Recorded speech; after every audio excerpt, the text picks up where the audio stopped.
Intanto i cantieri avanzano. A Chiomonte, in Valle di Susa, si stanno costruendo le 22 nicchie di interscambio al tunnel della Maddalena, che diventerà poi via di accesso e di ventilazione per il tunnel di Vase. All'esterno TELT ha completato l'estensione dell'area del cantiere, che ha raggiunto adesso i 12 ettari, e SITAF, la società che gestisce l'autostrada A32 Torino-Bardonecchia, ha completato i preliminari per lo svincolo di cantiere e ha appaltato i lavori.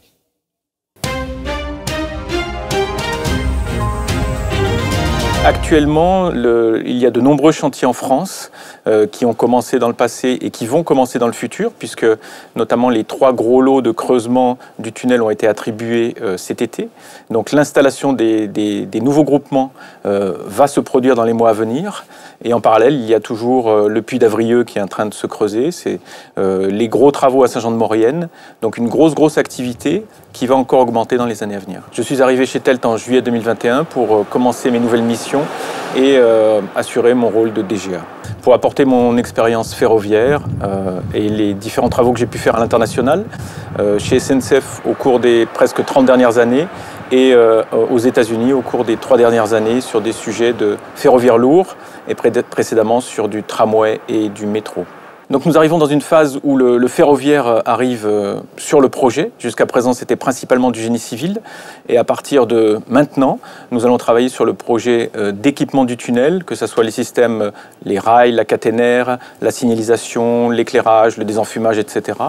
Donc toutes ces infrastructures vont être créées dans les années à venir. Il faut déjà se projeter dans la phase d'opération et d'exploitation et de maintenance pour être efficace lorsque nous serons avec des trains qui passent sur ces ouvrages.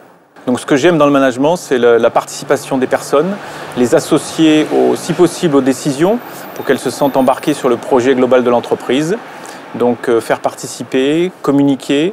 Et particulièrement dans cette société binationale de TELT, il y a une difficulté ou un challenge supplémentaire, c'est d'arriver à faire un fonctionnement qui soit similaire des 2 côtés de la frontière et avec la plus grande efficacité possible. Donc sur ce projet très particulier, c'est ce qui m'a enthousiasmé, c'est son côté international ou binational, à la fois français, italien et européen. Donc c'est vraiment tisser un lien entre ces 2 pays. Et par cette infrastructure, ce lien sera plus fort. Donc c'est aussi faire travailler des collaborateurs à la fois français et italiens qui ont une culture qui est sans doute différente, mais qui apporte aussi une richesse dans le management et dans les approches techniques.